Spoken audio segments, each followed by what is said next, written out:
Halo geng, welcome back to Dodo Space Channel bersama gue Ridho Fiandalas. Dan semoga kita semua diberikan kesehatan, keselamatan kapanpun dan dimanapun kita berada ya geng. Karena sedang mewabahnya virus COVID-19 ini. Dan cukup mengerikan ya, karena penularannya sangat cepat. Jadi mari kita cegah bersama, mari kita isolasikan diri, jangan berpergian dulu, jangan bergerombol dulu, jangan berkumpul dulu, jangan bersalaman dulu ya. Pokoknya kita mengisolasikan diri masing-masing di rumah, bekerja dari rumah bila bisa, jaga kebersihannya, cuci tangan dengan sabun dan jaga kesehatannya, makan makanan yang baik, sehat, minum vitaminnya, istirahat yang cukup ya. Semoga kita semua diberikan kesehatan dan keselamatan, terutama bagi teman-teman kita, sejawat kita, para tenaga kesehatan, dokter, perawat, dan tenaga kesehatan lainnya ya. Semoga mereka semua diberikan kesehatan. Amin. Oke, hari ini kita akan membahas airsoft lagi ya geng ya. Di depan kalian udah ada satu unit, yaitu bolt action spring, sniper bolt action spring tipe M24 handmade ya geng. Yang kemarin gue bikin videonya pas lagi sukir. Oke geng, mari kita review ya dari bagian tampilannya dulu nih geng. Nah, oke, ini dia unit sniper bolt action tipe M24 handmade. Gue suka banget, kenapa geng? Karena tampilannya mantep ya. Jadi walaupun handmade nggak kalah sama dengan buatan pabrik geng. Nah, gue beli unit ini seharga 4 jutaan. Memang cukup mahal, menurut gue juga cukup mahal. Tapi bila dibandingkan dengan buatan pabrik itu jauh geng. Jauh di bawah harga buatan pabrik, yaitu setengahnya lah ya. Kalau misalkan sekarang kalian mau beli unit pabrikan itu mungkin udah di atas 7 jutaan, bahkan sampai belasan juta ya. Dan ini hanya 4 juta saja. Jadi menurut gue ini cukup worth it ya, dengan fungsi dan daya tembak yang sama geng. Lalu untuk belinya di mana bang? Nah, untuk belinya gue nggak mau ngasih tahu ya gengnya, gue rahasiain. Karena untuk saat ini pembelian unit airsoft itu dibatasi geng. Dibatasi dan harus ada beberapa persyaratan yang harus dipenuhi. Misalkan seperti kita harus datang ke tokonya langsung.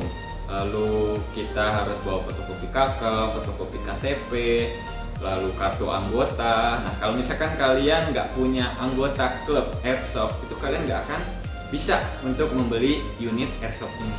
Jadi untuk pembeliannya gue rahasiain. Kalau misalkan kalian mau beli juga, kalian harus masuk dulu dan kalian bisa nanya-nanya ya di klub masing-masing belinya di mana dan berapa caranya gimana ya, itu bisa.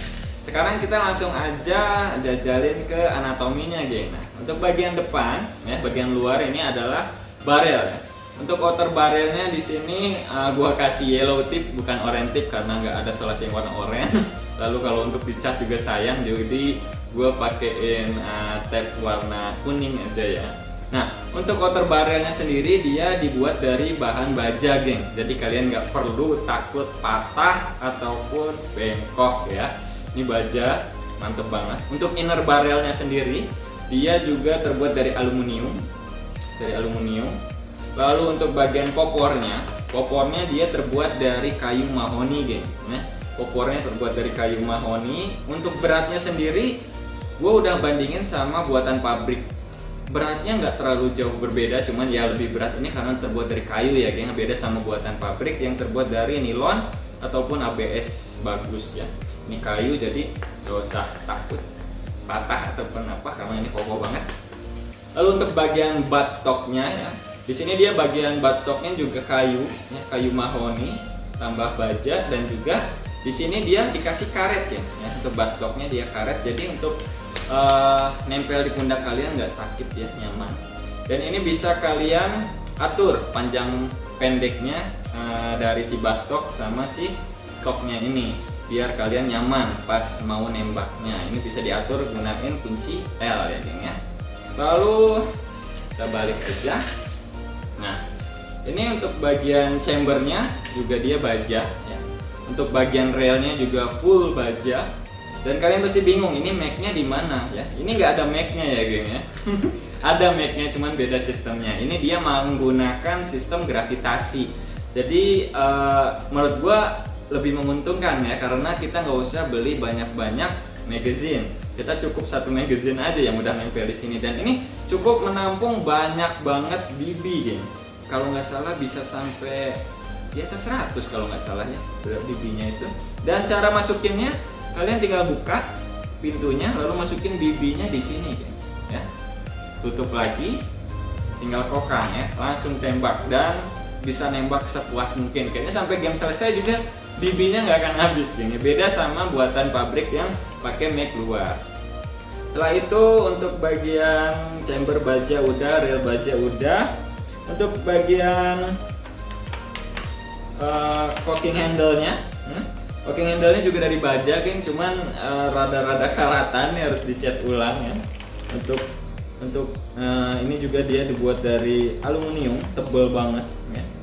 Untuk bagian scope-nya, gue di sini pakai scope merek Hunting dengan perbesaran 4-9 kali ya, dengan diameter 40 mili. Jadi enak banget buat sniping ya.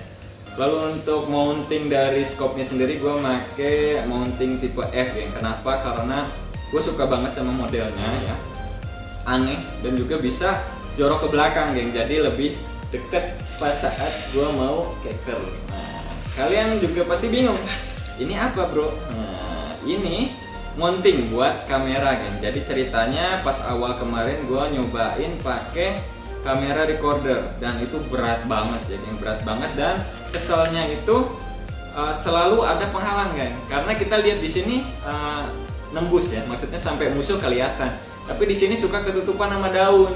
Jadi di sini kita lihat apa, di kamera kita lihat apa. Nah, waktu kemarin yang gua ngerekam itu gua pakai HP dengan mounting yang beda jenisnya, geng. Cuman nggak kepasang ya. Jadi si HP itu nanti miring gitu. Nah, HP ngelihat sendiri, scope ngelihat sendiri, dan itu juga kita dirugikan ya. Apalagi pas saat cukir kita nggak tahu apakah itu ngerekam atau enggak. Ngerekam pasti ngerekam, tapi apakah ngelihat musuhnya atau enggak. Sama seperti kamera recorder yang di atas. Nah, terus gue nyari terus dapet mounting kamera yang mantap banget. Jadi nggak perlu ngedit ya, dan udah langsung nempel sama scope-nya, geng. Kalau misalkan kalian di HP yang waktu itu sama juga di kamera recorder, pas edit video itu kalian harus ngedit si gambar scope-nya ya. Sedangkan untuk yang scope ini ya, mounting scope ini ya, scope cam ini dia nggak perlu, geng. Dia udah langsung masuk ke scope-nya.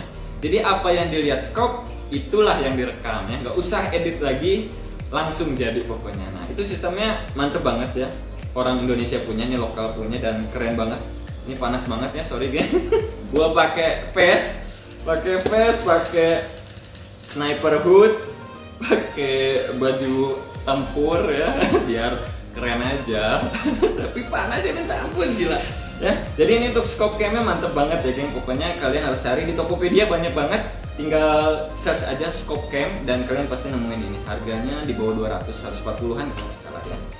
Dan untuk daya tembaknya sendiri, ini bisa nembus sampai 480 fps katanya kalau pakai BB 0,2.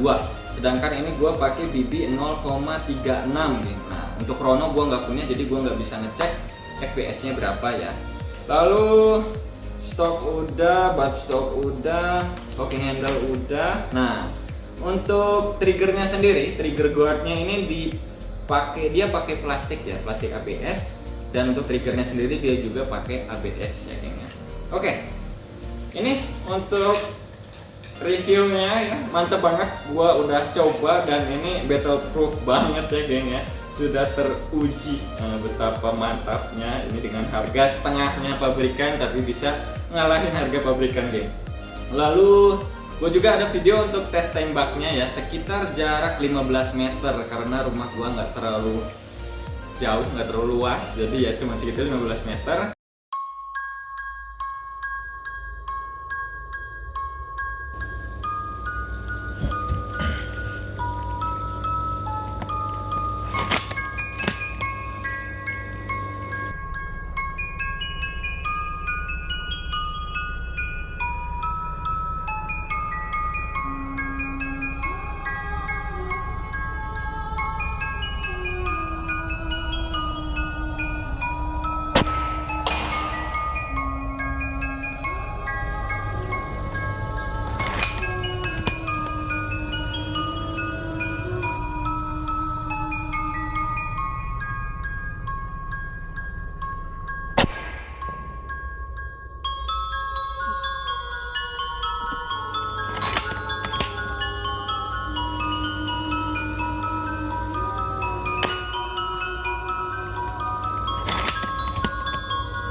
untuk tes tembak nanti mungkin gue bakalan liatin tes tembak yang jauh ya di field nanti. Jadi oke, ini segitu aja untuk reviewnya. Jangan lupa like, komen, dan juga subscribe Dodo Space Channel. Sehat selalu, diberikan keselamatan selalu. Amin. Jangan lupa ya subscribe dan juga komen ya di bagian kolom komentar. Oke, gue Rido Fiandalas. Dadah.